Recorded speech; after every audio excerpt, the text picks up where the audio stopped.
Mussolini and the rise of fascism.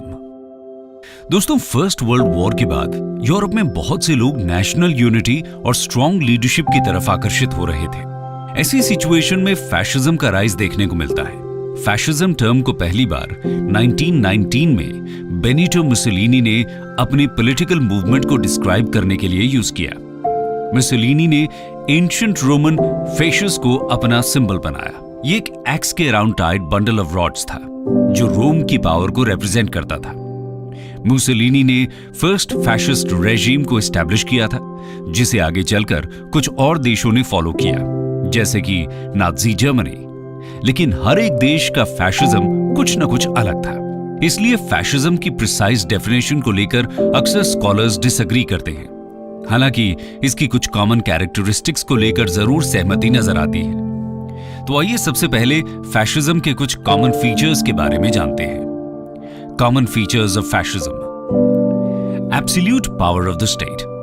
Fascist regimes strong centralised state या national government establish करने पर focus करती हैं। फैशिस्ट स्टेट सोसाइटी के सभी मेजर पार्ट्स पर अपना कंट्रोल बनाने की कोशिश करता है। इसके साथ ही इंडिविजुअल से अपेक्षा की जाती है कि वो अपनी प्राइवेट नीड्स और राइट्स को भूलकर सिर्फ स्टेट को सर्व करने पर ध्यान दे। Rule by a dictator. Fascist state को एक सिंगल डिक्टेटर द्वारा रन किया जाता है। सभी इंपॉर्टेंट डिसीजंस लेने का अधिकार उसी के पास होता है। ये लीडर अक्सर कैरिज्मा और मैग्नेटिक पर्सनालिटी का यूज करके लोगों का सपोर्ट हासिल करता है। कोऑपरेटिज्म। कैपिटलिज्म को टीम करने के लिए फैशिस्ट्स लेबर और फैक्ट्री ओनर्स को कंट्रोल करने में बिलीव करते हैं। यूनियंस, स्ट्राइक्स और बाकी लेबर एक्शंस को इलीगल बना दिया जाता है। प्राइवेट प्रॉपर्टी तो कंटिन्यू रहती है, लेकिन इकोनॉमी को स्टेट द्वारा ही कंट्रोल किया जाता है। Extreme nationalism. Fascist state national glory और आउटसाइड थ्रेट्स के डर का यूज करके एक नई सोसाइटी को बिल्ड करता है। ये एक्शन में यकीन करते हैं और गाइडेंस के लिए साइंस या रीजन पर रिलाई करने की जगह नेशनल मिथ्स पर निर्भर करते हैं। Superiority of the nations people. Fascists अपने देश के लोगों को बाकी नेशनैलिटीज से सुपीरियर समझते हैं। ये अक्सर नेशन के डोमिनेंट ग्रुप को स्ट्रेंथन और यूनिफाई करते हैं, जबकि माइनॉरिटी ग्रुप्स को परसिक्यूट किया जाता है। Militarism and imperialism. फैशिस्ट्स के अनुसार ग्रेट नेशंस अपनी ग्रेटनेस वीक नेशंस को जीतकर और रूल करके ही दिखा सकते हैं। उनका मानना था कि स्टेट तभी सरवाइव कर सकता है जब वो वॉर में अपनी मिलिट्री सुपीरियरिटी को साबित कर दे। ये तो बात हुई फैशिज्म के कुछ कॉमन फीचर्स की। आइए मुसोलिनी के पावर में आने की कहानी देखते हैं। Mussolini's rise to power. World war 1 के दौरान इटालियन आर्मी को सर्व करने के बाद मुसोलिनी घर वापस आता है और इटालियन पीपल को यूनिफाई करने के मार्ग की तलाश करता है। 1918 में वो इमोशनल स्पीचेस देना शुरू कर देता है, जिसमें देश का नेतृत्व करने के लिए एक डिक्टेटर की जरूरत पर एम्फसाइज किया जाता है। मुसोलिनी तर्क देता है कि सिर्फ एक स्ट्रॉन्ग लीडर ही इटली को वॉर के बाद के मास अनएम्प्लॉयमेंट, पॉलिटिकल कॉन्फ्लिक्ट्स और सोशलिस्ट और कम्युनिस्ट्स द्वारा की जा रही स्ट्राइक से बाहर निकाल सकता है। 1919 में मुसोलिनी इटली के मिलान शहर में अपने फैशिस्ट मूवमेंट को ऑर्गेनाइज करता है। वो स्ट्रीट फाइटर्स के स्क्वाड्स तैयार करता है जो कि ब्लैक शर्ट्स पहना करते थे। इसके ये ब्लैक शर्ट्स सोशलिस्ट्स और कम्युनिस्ट्स को पीटा करते थे और उन्हें लोकल गवर्नमेंट से बाहर कर दिया करते थे। 2 साल पहले ही रशिया में कम्युनिस्ट रेवोल्यूशन हुआ था, इसलिए मुसोलिनी के फैशिस्ट मूवमेंट को anti communist business people, property owners और मिडिल क्लास प्रोफेशनल्स जैसे कि टीचर्स और डॉक्टर्स का काफी सपोर्ट मिलने लगता है। इसके बाद 1921 में Mussolini national fascist party form करता है, लेकिन अभी भी उसके पास कोई क्लियर फैशिस्ट प्रोग्राम नहीं था। वो सिर्फ एक बात को लेकर श्योर था कि वो इटली को रूल करना चाहता है।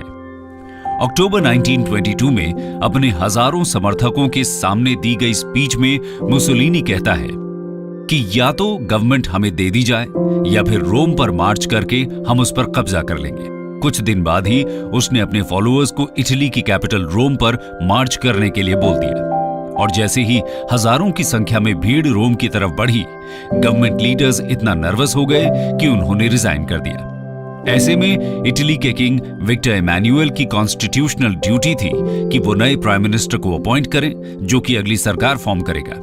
रोम की सड़कों पर ब्लैक शर्ट्स और बाकी सपोर्टर्स की भीड़ के दम पर मुसोलिनी डिमांड करता है कि किंग उसे ही अगला प्राइम मिनिस्टर अपॉइंट करे।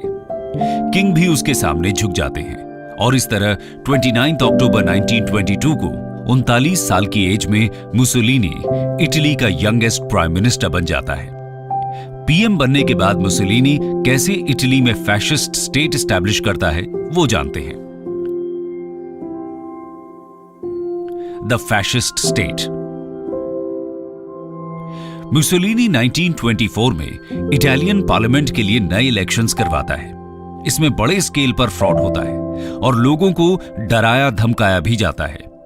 मुसोलिनी की फैशिस्ट पार्टी को 66% वोट्स मिलते हैं। इलेक्शन के बाद मुसोलिनी अपोजिशन न्यूज़पेपर्स को बंद कर देता है और पब्लिक प्रोटेस्ट मीटिंग्स को बैन कर देता है। फैशिस्ट पार्टी के अलावा बाकी सभी पॉलिटिकल पार्टीज को इलीगल डिक्लेयर कर दिया जाता है। लेबर यूनियंस और स्ट्राइक्स को गैर कानूनी करार दिया जाता है। इसके अलावा organisation for vigilance and repression of anti fascism नाम से पॉलिटिकल पुलिस फोर्स भी स्टैब्लिश की जाती है। साथ ही फैशिस्ट ग्रैंड काउंसिल की स्थापना की जाती है, जो मुसोलिनी की डिक्रीज पर रबर स्टैंप लगाने का काम करती है और पार्लियामेंट को इररेलेवेंट बना देती है। 1925 में मुसोलिनी इल डूचे यानी द लीडर का टाइटल अडॉप्ट कर लेता है। मुसोलिनी न सिर्फ पॉलिटिकल सिस्टम को बल्कि economy, schools, courts, military, police और बाकी सभी सिस्टम्स को कंट्रोल करना चाहता था। उसके ओपोनेंट्स उसकी इस कोशिश के लिए टोटलिटेरियनिज्म टर्म को कॉइन करते हैं। आयरॉनिकली खुद मुसोलिनी को भी ये टर्म इतना पसंद आता है कि वो इसका यूज इटालियंस को परसुएड करने के लिए करता है। वो कहता है कि उसकी लीडरशिप में सभी इटालियंस को एक साथ आकर एक नई सोसाइटी की स्थापना करनी चाहिए। मुसोलिनी इटली के न्यू मैन की तुलना एंशिएंट रोम के हार्डन्ड सोल्जर्स से करता है। वहीं वुमेन को लेकर उसके विचार थे कि उनका रोल सिर्फ जन्म देना और वॉरियर्स की नई जेनरेशन की केयर करना है। फैशिस्ट पार्टी 8 से 18 साल के सभी बॉयज और गर्ल्स के लिए यूथ ऑर्गेनाइजेशंस की स्थापना करती है, जिनमें फिजिकल ट्रेनिंग, मिलिट्री ड्रिल्स और फैशिस्ट स्टेट के आइडियल्स की शिक्षा दी जाती है। मुसोलिनी की रिलीजन में बहुत ज्यादा दिलचस्पी नहीं थी। इटली एक स्ट्रॉन्ग कैथोलिक देश हुआ करता था।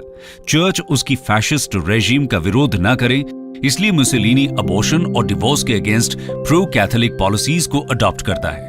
इसके बाद 1929 में वो चर्च के साथ एक ट्रीटी साइन करता है, जिसके अनुसार कैथोलिसिज्म को स्टेट रिलीजन बना दिया जाता है। इसके बदले में चर्च मुसोलिनी के फैशिस्ट स्टेट को एक्सेप्ट कर लेता है और इटली के पॉलिटिकल अफेयर्स में अपना इन्वॉल्वमेंट भी बंद कर देता है। इकोनॉमी की बात करें तो मुसोलिनी ऐसा इकोनॉमिक सिस्टम क्रिएट करना चाहता था जो कैपिटलिज्म और सोशलिज्म के बीच एक थर्ड वे प्रोवाइड कर सके।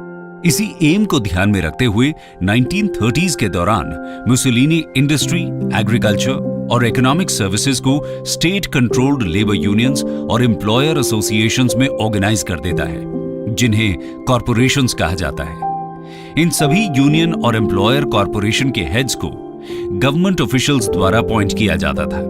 ये आपस में वेजेस और वर्किंग कंडीशंस को नेगोशिएट करते थे। इस थर्ड वे कॉर्पोरेटिज्म के जरिए वर्कर्स और एम्प्लॉयर्स को यूनिफाई करने का प्रयास किया जाता है और इन्हें फैशिस्ट स्टेट के बेस्ट इंटरेस्ट्स में अपने प्राइवेट इंटरेस्ट्स को अलग रखने के लिए कहा जाता है। हालांकि प्रैक्टिस में वर्कर्स से ज्यादा एम्प्लॉयर्स को ही बेनिफिट होता है। इटली के फैशिस्ट स्टेट में विरोधियों पर पुलिस क्रैकडाउन्स हिटलर के फैशिज्म से माइल्ड जरूर थे, लेकिन एक स्पेशल कोर्ट में सभी एंटी फैशिस्ट्स का ट्रायल किया जाता था। इटली की ज्यूइश पॉपुलेशन काफी छोटी थी और ना तो मुसोलिनी ना ही बाकी इटालियंस एंटी ज्यूइश थे। ज्यूज ने वर्ल्ड वॉर 1 में इटली के लिए फाइट भी किया था और मुसोलिनी के रोम पर मार्च में भी भाग लिया था। इसके बाद भी लेट 1930s में मुसोलिनी हिटलर के इन्फ्लुएंस में आकर एंटी सेमेटिक डिक्रीज जैसे कि कुछ ऑक्यूपेशन से ज्यूज को बैन करने के लिए मान जाता है।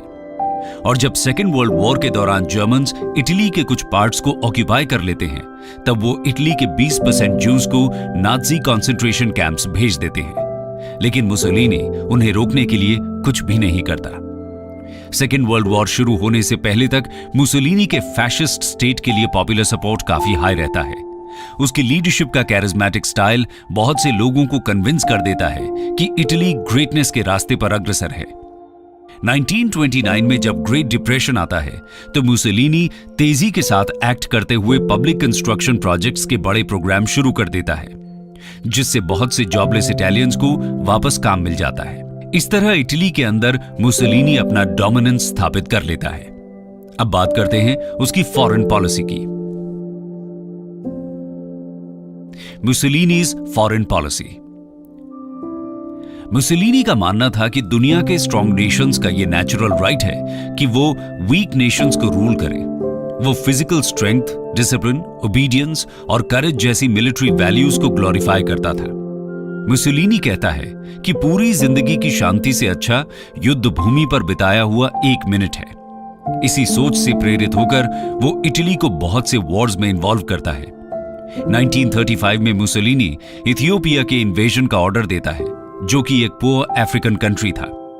इथियोपिया ने इससे पहले एक बैटल में इटली को हरा दिया था।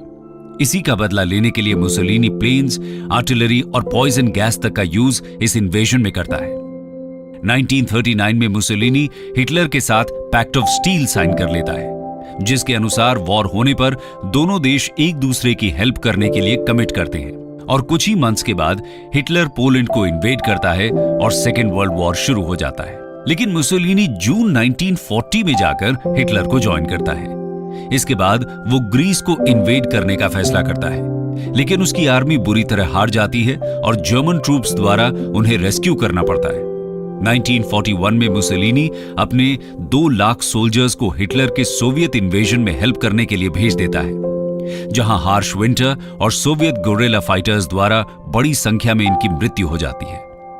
1943 तक ब्रिटिश, अमेरिकन और बाकी एलाइज मिलकर मुसोलिनी की आर्मी को नॉर्थ अफ्रीका में हरा देते हैं, सिसिली पर कब्जा कर लेते हैं और रोम पर बॉम्ब गिरा रहे होते हैं। ऐसे में इटालियन पीपल मुसोलिनी के अगेंस्ट हो जाते हैं और किंग विक्टर इमैनुअल उसे अरेस्ट और इम्प्रिजन करने का ऑर्डर दे देते हैं। हालांकि जर्मन कमांडोज की हेल्प से वो जर्मनी भाग जाता है। इसके बाद मुसोलिनी इटली वापस आता है और मिलान के पास नई फैशिस्ट रेजिम एस्टैब्लिश करता है, क्योंकि ये एरिया जर्मन्स ने ऑक्यूपाई कर लिया था। लेकिन वो सिर्फ नाज़ीज के पपेट की तरह काम करता है, और जब एलाइड फोर्सेस मिलान के करीब पहुंचती हैं तो मुसोलिनी यहां से भागने की कोशिश करता है, लेकिन एंटी फैशिस्ट इटालियन फाइटर्स उसको कैप्चर कर लेते हैं और 28 अप्रैल 1943 को गोली मार देते हैं। अगले दिन इटली की यूनता द्वारा उसकी बॉडी को मिलान में उल्टा लटका दिया जाता है, ठीक उसी जगह जहां उसने 25 साल पहले फैशिस्ट मूवमेंट की शुरुआत की थी। कंक्लूजन। दोस्तों, मुसोलिनी ने न सिर्फ इटली में फैशिस्ट स्टेट को एस्टैब्लिश किया, बल्कि और भी जगह फैशिज्म को इंस्पायर किया। भले ही फैशिज्म के वर्जन अलग अलग रहे हों, लेकिन कहीं ना कहीं इटली के फैशिज्म से सभी प्रभावित जरूर थे।